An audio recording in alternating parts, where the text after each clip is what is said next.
واقعات کی ترتیب کچھ اس طرح ہیں کہ جب عالم رنگ و بو میں ظلم و ستم اور شر و کفر حد سے بڑھ جائے گا تو اللہ تعالیٰ حضرت مہدی کو ظاہر فرمائیں گے۔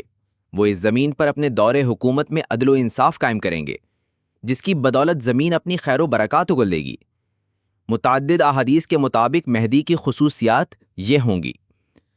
مستدرک حاکم اور مسند احمد کی روایت ہے کہ ان کا نام محمد بن عبداللہ اور وہ حضرت فاطمہ رضی اللہ عنہا کی اولاد سے قریشی ہوں گے۔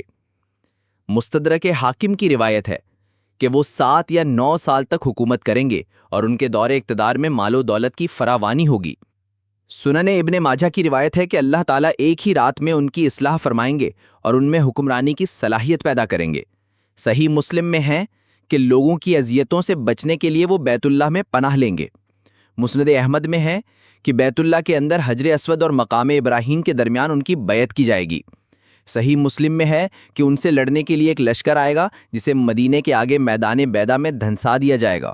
مسند احمد میں ہے کہ ان دنوں مسلمان اور عیسائی صلح کر لیں گے، پھر عیسائی غداری کر کے انہیں ختم کرنے کی تیاری کریں گے۔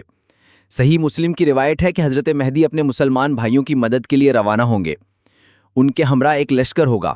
عیسائیوں کی تعداد دیکھ کر 1/3 مسلمان میدان سے بھاگ جائیں گے اور 1/3 جام شہادت نوش کریں گے اور 1/3 عیسائیوں پر فتح پائیں گے۔ صحیح مسلم میں ہے کہ اسی اثنا میں خروج دجال کی جھوٹی خبر پھیل جائے گی۔ حضرت مہدی حقیقت حال معلوم کرنے کے لیے 10 شہ سواروں کا دستہ روانہ کریں گے۔ صحیح بخاری اور صحیح مسلم میں ہے کہ آخر کار دجال کی آمد ہوگی اور حضرت امام مہدی اس کا مقابلہ کرنے کے لیے اپنے ساتھیوں کو لے کر بیت المقدس روانہ ہوں گے۔ پھر صبح کی نماز کے وقت حضرت عیسیٰ علیہ السلام کا نزول ہوگا اور حضرت عیسیٰ امام مہدی کی اقتداء میں نماز ادا کریں گے۔ اب کچھ مستند معلومات سیدنا عیسیٰ علیہ السلام کے نزول کے متعلق سماعت فرمائیں۔ قرآن مجید میں وضاحت ہے کہ حضرت عیسیٰ علیہ السلام کو زندہ آسمانوں پر اٹھا لیا گیا تھا اور قرب قیامت کے وقت ان کا نزول ہوگا۔ صحیح مسلم کی روایت ہے کہ دمشق میں جامع اموی کا سفید مینار جو 74 ہجری میں بنایا گیا تھا، فرشتوں کے سہارے اس مینار پر حضرت عیسیٰ علیہ السلام اتریں گے۔ زمین پر 40 برس قیام کے دوران وہ چند یہ کام سر انجام دیں گے۔ فلسطین میں ریاست اسرائیل کے دارالسلطنت تل ابیب کے نزدیک مقام پر صحیح مسلم کی حدیث کے مطابق دجال کو خود قتل کریں گے۔ روئے زمین کو خنزیروں سے پاک کر دیں گے جو انگریزوں کی محبوب غذا ہے۔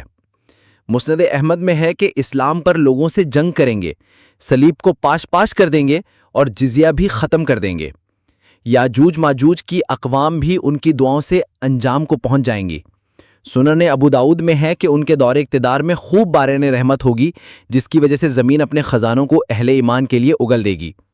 مسند احمد میں ہے کہ اللہ تعالیٰ ان کے زمانے میں اسلام کے سوائے تمام ملتوں کو مٹا دے گا۔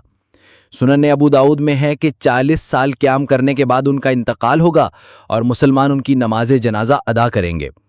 سنن نسائی کی روایت ہے کہ رسول اللہ صلی اللہ علیہ وسلم نے اس لشکر کو جہنم سے آزادی کی بشارت دی ہے جو حضرت عیسیٰ بن مریم علیہ السلام کے ساتھ ہوگا اور اسلام کی سر بلندی کے لیے جہاد کرے گا۔